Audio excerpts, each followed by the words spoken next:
حضرة النبي محمد صلى الله عليه وسلم ثم إلى حضرة أخوانه من الأنبياء والمرسلين والشهداء والصالحين والعلماء العاملين والمصنفين وجميع ملائكتك المقربين ثم إلى أرواح آبائنا وأمهاتنا وأجدادنا وجداتنا ومشايخنا مشايخنا خصوصا لا رحمة على عباد الكتاب Syekh Alwi Abbas Al-Maki أن الله يتغشاهم بالرحمة والمغفرة وأن يعيد علينا من بركات ونفاحات في الدين الآخرة وإلى حضرة النبي محمد صلى الله عليه وسلم. الفاتحة. أعوذ بالله من الشيطان الرجيم. بسم الله الرحمن الرحيم. الحمد لله رب العالمين الرحمن الرحيم مالك يوم الدين إياك نعبد وإياك نستعين اهدنا الصراط المستقيم صراط الذين أنعمت عليهم غير المغضوب عليهم ولا الضالين آمين. بسم الله الرحمن الرحيم. الحمد لله رب العالمين وبه نستعين على أمور الدنيا والدين والصلاة والسلام على أشرف الأنبياء والمرسلين سيدنا ومولانا محمد وعلى آله وصحبه أجمعين. أما بعد. Bapak-bapak dan ibu jamaah Masjid Agung Jamek Malang yang dimuliakan oleh Allah Subhanahu wa taala serta para pendengar radam Masjid Agung Jamek Malang yang dimuliakan Allah Subhanahu wa taala. Marilah kita senantiasa memanjatkan syukur kehadirat ilahi Rabbi Allah Subhanahu wa taala atas limpahan rahmah, hidayah dan inayahnya yang telah diberikan Allah kepada kita bersama, terutama kenikmatan yang berupa sehat walafiat, kesehatan dan kesempatan, sehingga di pagi hari ini kita dapat bersama-sama melanjutkan kajian kita, mubahasah kita tentang buku Bulughul Maram. Mudah-mudahan apa yang kita kaji di pagi hari ini benar-benar merupakan ilmu yang nafi, ilmu yang berguna, yang bisa kita amalkan sehari-hari untuk menggapai ridho Allah Subhanahu wa taala. Selanjutnya salawat dan salam mudah-mudahan selalu tercurah kepada junjungan kita Nabi Muhammad sallallahu alaihi wasallam, para keluarga, sahabat, pengikut-pengikutnya termasuk kita bersama. Kita sekarang sudah sampai hadis nomor 228. Masih berbicara tentang sifatus sholat, tata cara sholat, ya, atau ciri-ciri sholat atau tata cara sholat Rasulullah Sallallahu Alaihi Wasallam. Hadis nomor 228 ini dari Abi Qatadah. Saya bacakan. Bismillahirrahmanirrahim. An Abi Qatadah radhiyallahu anhu qala kana Rasulullah sallallahu alaihi wasallam, adalah Rasulullah sallallahu alaihi wasallam yusalli bina, beliau itu salat bersama kita, yusalli bina fayaqra'u fi dhuhri wal asri, kemudian beliau membaca di dalam salat zuhur dan asar. Kalau zuhur dan asar berarti sholatnya sholat sirriyah, sholat yang dimana bacaannya tidak disunnahkan untuk dikeraskan. Firraqatainil ulayaini, di dalam dua rakaat yang pertama, rakaat pertama dan rakaat kedua, beliau itu membaca bi Fatihatil Kitab wa surataini, membaca Fatihah dan dua surat. Maksudnya apa? Di rakaat pertama juga baca Fatihah dan surat, di rakaat kedua juga baca Fatihah dan surat. Loh, Abi Qatadah kok bisa mengatakan macam ini, gimana? Beliau mengatakan wa yusmi'una al-ayata ahyanan. Kadang-kadang Rasulullah itu memperdengarkan ayat itu kepada kita. Kita termasuk diantaranya Abi Qatadah. Jadi ketika itu beliau makmum, Nabi itu baca Fatihah, bacanya itu tidak semuanya keras, tapi ada potongan-potongan ayat di dalam surat itu yang dibaca keras. Ya, keras itu bukan kalau kita mendefinisikan apa yang dikatakan keras, apa yang dikatakan pelan. Keras itu kalau orang lain bisa mendengar, itu namanya keras. Pelan kalau orang lain tidak bisa mendengar, itu namanya pelan. Jadi kalau kita sholat Bismillahirrahmanirrahim, Alhamdulillahirabbil alamin, seandainya kanan kiri kita sudah tidak dengar, itu namanya pelan-pelan. Kalau sampai dengar, itu namanya keras. Ini Rasulullah wa yusmi'unal ayata ahyanan. Kadang-kadang Rasulullah itu memperdengarkan ayatnya. Nah, ini mungkin ya taklim atau ikhbar, iklam, memberitahu kepada jamaah bahwasanya yang dibaca itu ini dan ini dan ini, supaya jamaah tahu. Wa yutawwilu fir raqatil ula, dan Rasulullah memperpanjang di dalam rakaat yang pertama. Jadi rakaat pertama itu agak panjang, rakaat kedua itu lebih pendek dari rakaat pertama, rakaat ketiga itu lebih pendek dari rakaat kedua, rakaat keempat ini sama mungkin dengan rakaat yang kedua, ketiga, karena sama-samanya baca Fatihah. Wa yaqra'u fi ukhrayaini bi Fatihatil kitab, dan Rasulullah membaca pada rakaat yang dua terakhir, yaitu ketiga dan empat, beliau hanya membaca bi Fatihatil kitab, hanya membaca Fatihah saja, tidak membaca surat. Hadis ini muttafaq alaih. Nah, saya bacakan artinya aja. Al-makna al-jumali.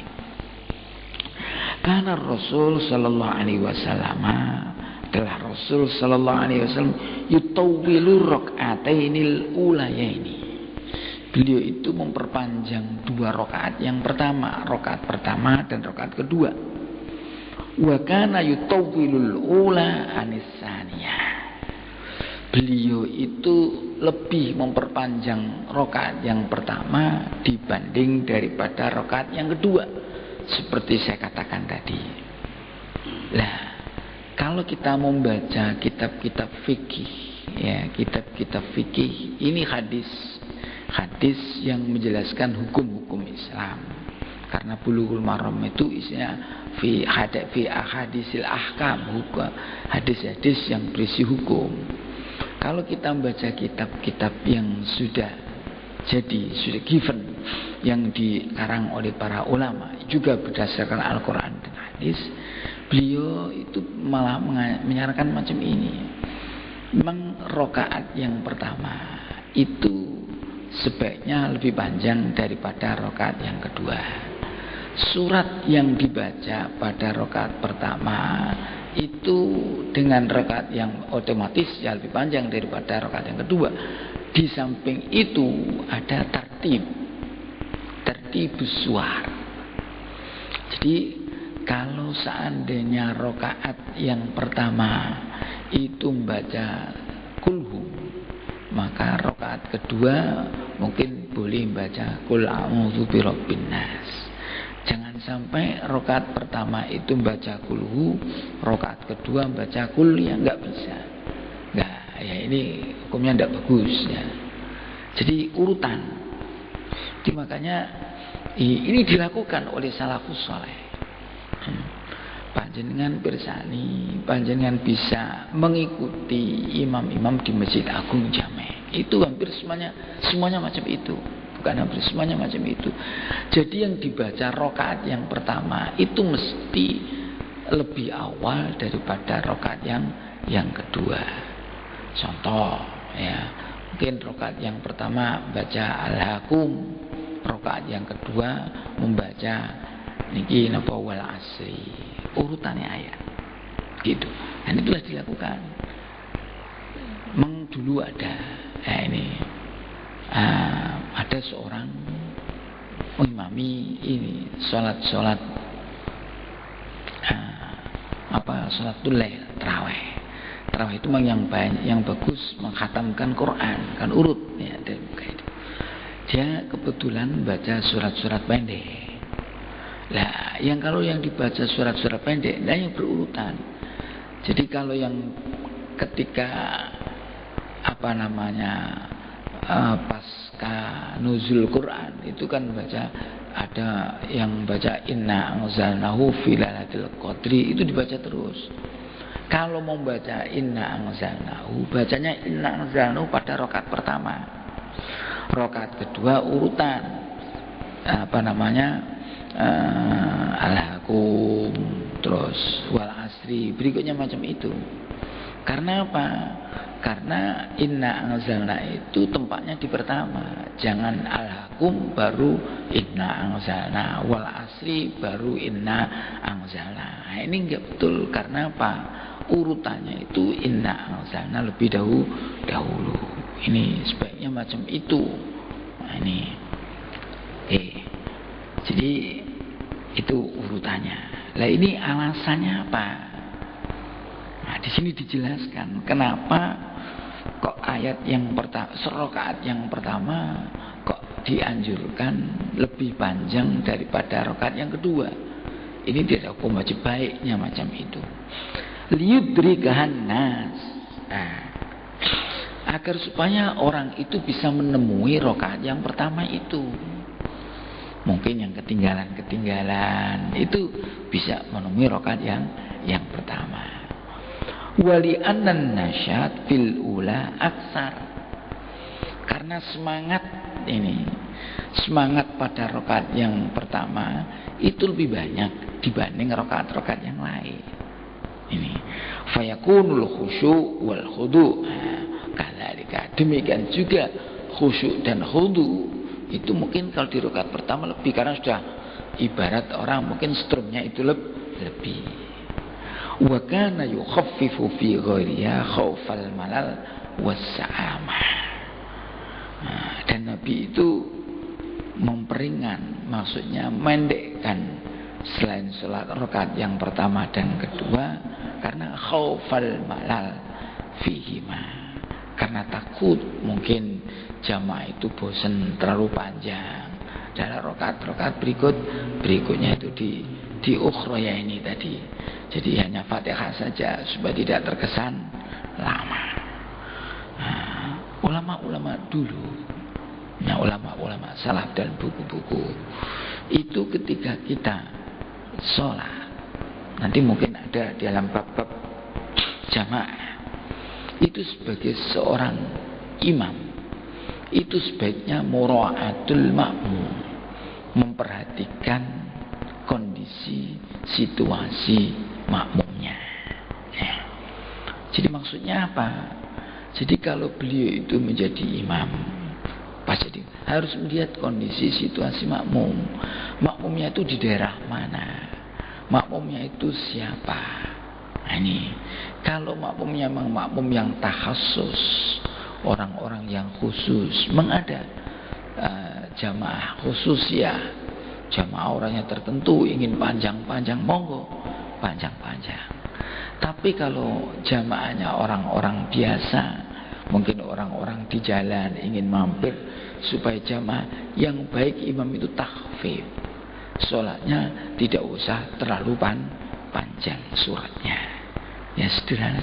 Apalagi kalau di pasar, di dekat pasar itu biasanya ya sebaiknya pendek-pendek lah, ya itu karena mungkin orang itu agak tergesa-gesa ke ini, soalnya ya ini ya melihat situasi dan kondisi jamaah. Jangan sampai jamaah itu grundel ketika kita jadi imam. Oke. Wa kana min hadi sallallahu alaihi wasallam ayyaqussar rak'atainil ulayaini bis surah ma'al Fatihah dunal akharain al ukhrayaini. Ini. Jadi demikian juga Nabi beri petunjuk pada hadis tadi bahwasanya Nabi itu membaca Fatihah dan surat itu hanya pada rakaat pertama dan rakaat kedua, bukan rakaat ketiga dan keempat kalau sholat zuhur dan sholat asar. Ini loh, Nabi memberitahu itu. Nabi kan caranya Nabi memberitahukan itu ya kadang-kadang tadi wa kana rasul al-karim yusmi'uhum al-ayat wal ayataini fi shalah as-sirriyah. Loh, Nabi itu kadang-kadang memperdengarkan yang beliau baca.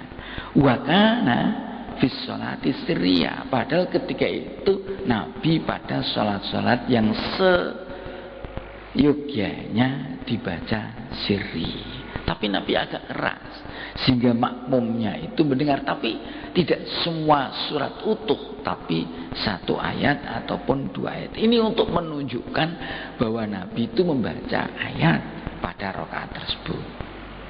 Tetapi ketika rakaat kedua dan ketiga tidak pernah ya diperdengarkan, kadang-kadang diperdengarkan tapi tidak pernah memperdengarkan ayat. Nah, di sini menunjukkan bahwasanya pada rakaat kedua dan ketiga dan keempat Nabi itu tidak pernah membaca surat, yang dibaca hanya Fatihah saja. Nah, ini tujuannya apa? Libayani miqdaril makro. Ini untuk menunjukkan ya kadar yang dibaca itu apa. Dan di samping itu juga untuk menjelaskan wa annal israr laisa biwajibin, bahwa pelan itu bukan wajib. Jadi seandainya ada imam itu keliru sholat zuhur keras sampai ketika jamaah sedang mengatakan amin gitu baru ingat, loh iya ini kan sholat zuhur, terus suratnya tidak dikeraskan, selatnya juga sudah tidak dikeraskan, itu sholatnya tetap sah. Jadi kalau seandainya ada imam sampai lupa mengeraskan sholat rakaat pertama pada waktu zuhur, itu sholatnya tetap sah. Kalau dia lupa tidak usah diganti dengan sujud sahwi. Ini jadi laisa biwajibin fi shalah sirriyah wa anna lidzalika la yaqtadi sujud sahwi, tidak mengharuskan, tidak mensunnahkan, tidak menyebabkan sunnahnya sujud sahwi. Sama mungkin yang pernah saya terangkan, sama dengan orang lupa takbir 7 kali, takbir 5 kali pada sholat id, baik itu Idul Fitri ataupun Idul Adha. Lah mestinya kalau sudah baca Fatihah, saya katakan tidak usah mengulang takbirnya, ya diteruskan saja walaupun jamaahnya bilang subhanallah. Kadang-kadang ada di mestinya bahu itu ya kalau sudah lupa ya sudah. Jadi ketika imam sudah baca bismillahirrahmanirrahim alhamdulillahirabbil alamin, itu tidak usah di subhanallah. Karena apa? Karena itu imam belum takbir pada waktu sholat Idul Fitri. Rakaat kedua kan mestinya setelah berdiri takbir 5 kali, lupa takbir, tidak usah di subhanallah. Mungkin subhanallah sekali untuk mengingatkan, oh kalau begitu lupa ya sudah. Ketika mau salam ya langsung aja salam, tidak usah sujud sahwi. Ini yang kadang-kadang dari hadis ini bisa diambil kesimpulan dari aspek hukum. Pertama, wujubu qiraatil Fatihah fis shalah. Wajib Fatihah itu fis shalah. Karena kemarin sudah ada ya kan. Kedua, masyru'iyatu qiraatis surah ba'dal Fatihah fi rak'atainil ulayaini. Dianjurkan membaca surat setelahnya Fatihah pada rakaat pertama dan rakaat kedua. Hukumnya sunnah ya, hukumnya sunnah. Membaca bagus, mendapatkan pahala. Kalau tidak membaca tidak apa-apa. Kemudian yang ketiga, masyru'iyatu tatwilir rakaatil ula anisaniyah. Ya, ditasrihkan juga. Ini juga mengatakan ada sunnah juga. Rakaat yang pertama itu lebih panjang daripada rakaat yang kedua. Nah, kemudian berikutnya masyru'iyatu qiraatil Fatihah fi raka'atainil ukhrayaini min ghairi suratin. Ini disunahkan juga membaca Fatihah pada membaca Fatihah rakaat ketiga dan keempat tanpa membaca surat. Tidak usah baca surat, tidak usah. Kemudian yang kelima itu jawazul jahri bi ba'dil ayat fi sholati sirriyah. Boleh hukumnya jawaz ya. Jawaz ya boleh. Ini orang itu mengeraskan potongan ayat. Jadi kan baca satu surat, mungkin satu ayatnya agak keras, itu tidak apa-apa. Hukumnya boleh aja pada sholat-sholat sirriyah. Oke. Nah sekarang berikutnya. An Abi Sa'id al-Khudri radhiyallahu anhu qala kunna nahzuru qiyamar Rasul sallallahu alaihi wasallam fi dhuhri wal asri. Fakhsarna qiyamahu fi rak'atainil ulayaini min adh-dhuhri qadra alif lam mim tanzil. Nah ini karena belum ada jam ya. Jadi ini dari Abi Sa'id. Kami pernah menghitung, memperkirakan lamanya Rasulullah itu berdiri pada sholat duhur dan asar. Ini kapan sih lamanya berdiri pada? Kemudian saya perkirakan Rasul itu berdiri pada 2 rakaat yang pertama itu sama panjangnya dengan orang membaca alif lam mim tanzil surat Sajadah. Seperti di sini imam kalau membaca pada sholat subuh kan baca alif lam mim tanzil surat Sajadah.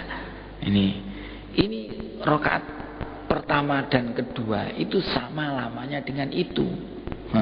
Jadi kalau di sini ini perkiraan yang menghitung itu Abi Sa'id al-Khudri itu. Ini sama dengan baca alif lam mim Sajadah, kan tidak panjang itu. Kalau sini dibaca kan tidak panjang. Di sini kan dipakai sholat yang pertama itu nanti juga ada hadisnya. Wa fi ukhrayaini qadr nisfi min dzalik. 2 rakaat yang pertama separuhnya itu. Separuhnya rakaat yang min dzalika fil ulayaini minal asri. Qadr nisfi min dzalik wa fil ulayaini minal asri qad ala qadri ukhrayaini minadz zuhri. Nah ini kalau 2 rakaat ini yang pertama dari sholat asar ini sama dengan 2 rakaat yang terakhir ketiga dan keempat daripada sholat zuhur. Berarti sholat asarnya Nabi relatif lebih cepat daripada sholat zuhur, lebih pendek temponya. Nah, jadi kalau tadi rakaat pertama dan kedua sholat zuhur itu sama perkiraannya dengan lamanya orang baca surat alif lam mim sajdah itu alif lam tanzil. Kemudian rakaat ketiga dan keempat separuhnya itu. Nah, pada rakaat pertama dan kedua sholat asar itu sama dengan rakaat ketiga dan keempatnya sholat zuhur. Jadi lebih pendek sholat asar itu. Ini minal asli, fil ula ini minal asli, ala qadril ukhra ini yaduri, wal ukhra ini ala nisfi min dzalik. Ya, kalau yang ketiga dan keempat dari sholat asar yaitu separohnya sholat 2 rakaatnya sholat asar dan duhur, rakaat pertama dan kedua pada sholat asar. Jadi kalau gitu temponya itu lebih pendek. Dan ketika kita mempersoal kenapa kok ukurannya itu kok bacaan, karena dulu mungkin belum ada jam. Jadi pada masa Nabi itu belum ada jam, maka ukurannya itu kalau ukuran tempo ya ukuran ini panjangnya baca surah. Oleh karena itu kalau kita melihat di awal-awal kitab ini dulu, ketika berbicara tentang awalnya mawaqitus sholat lah, waktu-waktu sholat itu yang digunakan ya matahari, hal yang visual, hal yang tampak, fenomena-fenomena alam yang tampak, karena belum ada jam ketika itu. Ini hadis riwayat Imam Muslim. Nah, ini saya bacakan juga bagus ini. Wa kana sahabah al-kiram asyaddan nas khirsan ala hifdis sunnah. Ini sahabat dulu itu jangan dikira ini orang yang sembrono atau tidak. Beliau itu, sahabat-sahabat itu amat sangat memperhatikan sunnah, memperhatikan betul. Nih, diperhatikan sunnahnya Nabi, wa naqliha wa dhabtiha, dan beliau memperhatikan bagaimana dia bisa memindahkan itu maksudnya dia itu menyebarluaskan. Naklus sunnah itu sunnah itu dipindah, masa dia setelahnya menerima itu terus dia pindahkan, dia bawa ke tempat lain juga sama dengan ketika Nabi itu melakukan. Wa dhabtiha, dan beliau batasi betul, diperhatikan di panjang pendeknya, waktu lama, sehingga itu diperhatikan betul. Walihada dhabatu ahwala wa aqwalar rasulil karim. Oleh karena itu mereka itu sahabat-sahabat itu amat sangat membatasi, diperhatikan betul itu apa yang dibaca Nabi, apa yang dilakukan oleh Nabi, itu diperhatikan dan dibatasi, ya dihafalkan, diingat-ingat betul. Nah, sahabat yang begini ada 30 orang.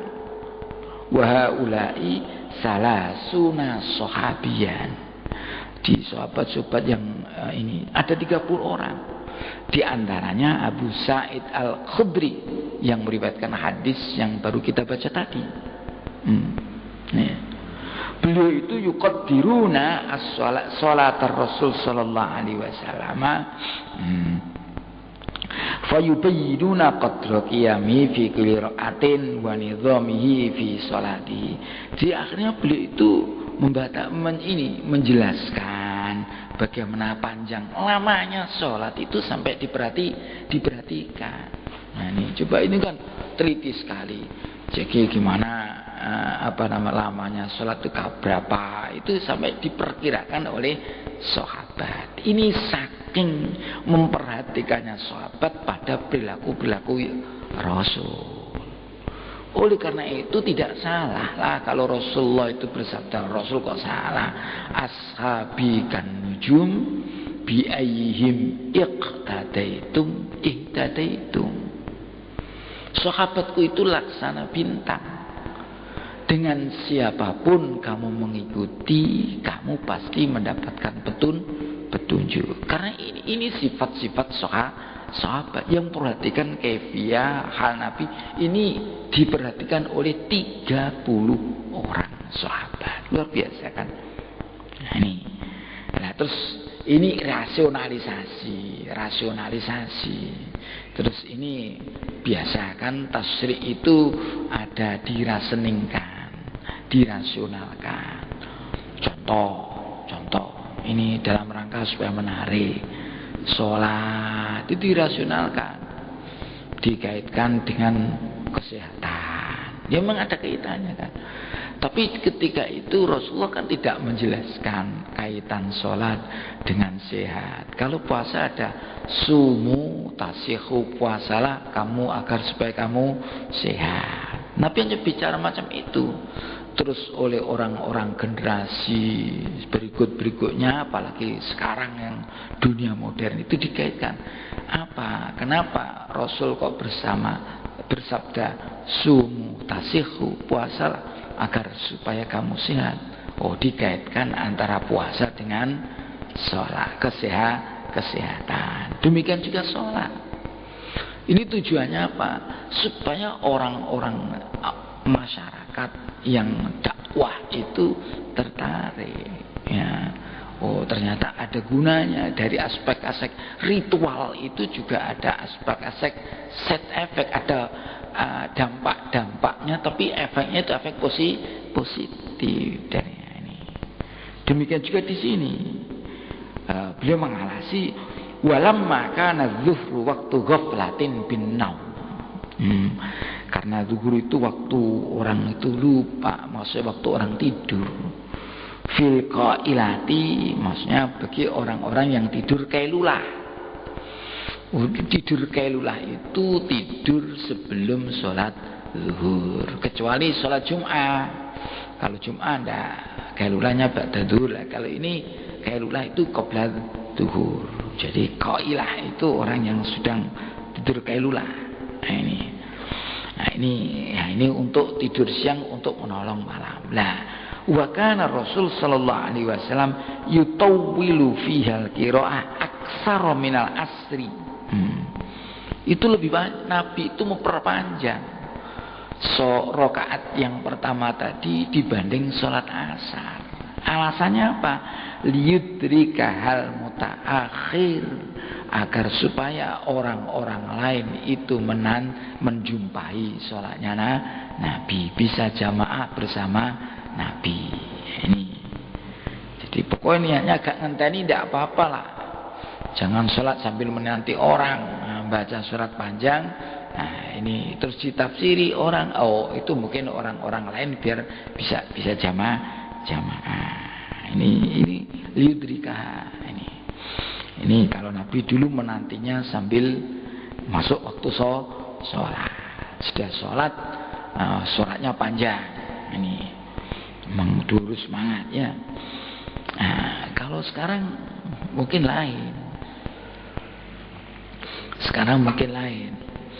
Jadi ada satu tempat untuk menanti orang-orang jamaah itu, ya habis sholat apa namanya, habis adzan itu terus digunakan doa-doa itu yang orang dulu mengatakan pujian.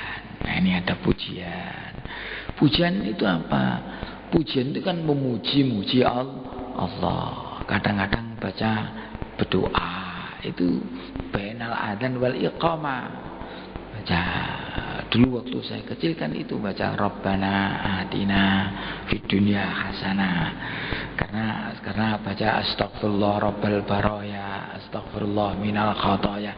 Itu orang dulu itu membacanya itu setelahnya ini adzan, habis dia salat sunnah terus baca itu. Bacanya itu sebetulnya sambil menanti lengkapnya jamaah. Ketika jamaah sudah lengkap, banyak ayo qomati biar jamaahnya lebih banyak. Ini memang metode dan itu bagus. Karena kok bagus kenapa? Kan itu baca doa. Saya dulu kalau di tempat saya kalau pas ketiga itu ya yang dibaca ini apa namanya, Allahumma skina ghaisam mughisa. Itu kan ya minta doa, minta pujian, dibaca bareng-bareng ketika habis adzan salat sunat sambil menanti orang-orang yang ketinggalan. Ya, sudah agak lengkap baru diqomati. Kan ada hadisnya kan la yuraddu doa bainal adzan wal iqamah. Nah, Nabi dulu juga iya, tapi Nabi itu menantinya itu rakaatnya panjang. Itu dimaknai begitu oleh sahabat. Nah, jadi rakaatnya panjang supaya yang lain itu bisa mengikuti itu. Wa ammal asru, sekarang kalau asar, fakana yukhaffifu sholataha li annaha kanat tuf'alu fi waqtil a'ma. Nah, jadi kalau sholat asar itu pendek. Karena apa? Sholat asar itu dilakukan pada waktu orang-orang bekerja. Mungkin lainlah situasional, kondisional. Ini mungkin kondisional. Mungkin di Arab beda situasinya dengan di Indonesia. Jangan kalau di Arab toko itu buka ya ba'da zuhur baru buka. Nah, itu ya belum buka, belum banyak buka kalau waktu pagi-pagi itu. Nah, ini karena ini waktu amal, waktu bekerja. Fakullu ma kanat yaf'alur rasul min dzalik fis salawati kana rahfatan wa syafaqatan bi ummatihi fa warraufur rahim wan nabiyul karim. Sekarang apa yang dilakukan oleh Rasul ini dibuat itu sebenarnya rahmah. Ya, rahmah dan syafaqah. Rahmah dan syafaqah, belas kasihan Nabi kepada umatnya. Jadi itu ditafsiri macam itu. Ya, syafaqatur Nabi pada umatnya. Fa warraufur rahim. Nabi itu ya rauf, ya rahim. Maha banyak belas kasihannya Nabi itu, bagus dan maha belas kasihan. Jadi ini Nabi. Nah, walamma kanal musalli ansyad, maka ansyatu ma yakunu fi awwali sholatihi tawalat ar-rakaatil ula alasannya. Dan ketika seorang yang sholat musalli itu akan lebih semangat ketika pada waktu baru masuk. Ya kan baru masuk itu kan mungkin konsentrasinya masih ini, jadi Allahu Akbar, masih konsentrasi betul kan, karena masih konsentrasi betul, jadi semangatnya masih tinggi ansat, maka dipanjangkan biar konsentrasi itu bisa lama. Tawalatir rakaatul ula alasannya wal ulayaini ala ukhrayaini, dan yang pertama kedua itu mesti lebih panjang daripada ketiga dan keempat, karena ketiga dan keempat itu hanya yang dibaca hanya Fatihah saja. Ini gitu. Karena apa? Kalau lama-lama yang punya kepentingan ini kadang-kadang suwe temen gak mari-mari, itu kan akhirnya dia itu tidak bisa khusyuk. Nah, untuk menjaga macam ini, maka Rasul itu ketika 2 rakaat yang terakhir beliau itu tidak begitu lama.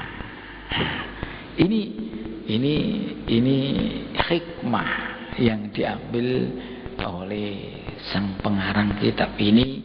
Kenapa Nabi memanjangkan rakaat pertama dan kedua, dan kenapa Nabi itu memperpendek rakaat yang ketiga dan keempat. Nah, sekarang fikul hadisnya ada 3. Pertama, istihbabu tatwilil qiraah fil ulayaini minadz-dzuhri wa ala anna Rasul Karim yaqra'u fi ukhrayaini minhu ziyadatan alal Fatihah. Jadi ini sunnah lah. Jadi pertama, sunnah memperpanjang bacaan pada 2 rakaat yang pertama dari sholat zuhur. Ini panjang, tidak apa-apa. Baik. Wa ala anna Rasul, dan menunjukkan bahwasanya Rasul ini karena yaqra'u fi ukhraya ini minhu ziyadatan al-Fatihah. Jadi gimana ini? Nabi itu pada rakaat yang kedua juga membaca. Nah, ini baca itu mungkin lebih ya, ziyadatan minhu ukhra ini minhu ziyadatan alal Fatihah. Jadi maksudnya itu lebih dari bacaan-bacaan Fatihah. Jadi mungkin Nabi itu lebih dari bacaan Fatihahnya, jadi lebih panjang atau dilebihkan dari ini. Soalnya tadi kan ada Karena ketika Nabi sholat, pada hadis yang pertama tadi, ketika Nabi itu sholat zuhur rakaat yang ketiga dan keempat, ini sama dengan rakaat pertama dan kedua sholat asar. Berarti Nabi itu ketika membaca Fatihah mungkin pelan-pelan pada sholat zuhur dan sholat tiga rakaat ketiga dan keempat pada sholat zuhur, karena qadronya itu sama ritme kadar sholatnya.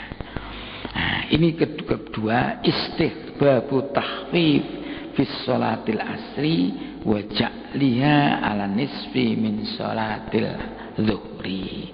Jadi sholat asar itu kalau bisa lebih pendek waktunya, waktu sholatnya, kadar waktu yang digunakan untuk sholat dibandingkan daripada sholat duhur. Kalau sholat duhur itu agak panjang, sholat asar itu lebih pendek. Ini jawazul i'timad ala dzunn fil akhbar. Ini boleh. Nah, kita itu berpedoman kepada sangkaan ini. Kan kita kan boleh itu, kenapa kok begini, oh mungkin begini, itu boleh. Jadi alasan yang dibuat oleh kita, kenapa Nabi lama itu kan yang mengalasi kita. Nah, ya ini mungkin begini, itu tidak apa-apa. Jadi itu kan hanya persepsi, tapi Nabi kan melakukan macam itu. Nabi melakukan macam itu. Ini boleh learn kita. Nah, ini sholat asar dan sholat duhur, dan besok kita baca juga mengenai sholat maghrib, gimana sholat isya, bagaimana sholat subuh. Ini semuanya kelihatannya ada, kadar zamannya itu ada. Pun wa an Sulaiman wallahu a'lam bishawab. Mudah-mudahan apa yang kita baca, dua hadis tadi mungkin bisa kita aplikasikan dalam sholat kita sehari-hari. A'udzubillahi minasyaitonir rajim. Bismillahirrahmanirrahim. Alhamdulillah rabbil alamin. Hamdan yuwafi ni'amahu wa yukafi mazidah. Ya Rabbana lakal hamdu kama yanbaghi li jalali wajhikal karim wa 'azimi sultanik. Allahumma anfa'na ma 'allamtana wa 'allimna ma yanfa'una. Allahumma rzuqna fahman nabiyyin wa hifdzal mursalin wa ilhama malaikatikal muqarrabin. Allahumma rzuqna wa auladana wa talamidana wa dhurriyyatina uluman nafi'ah wa a'malan mutaqabbala wa rizqan halalan tayyiban barakan fid din dunya al akhirah.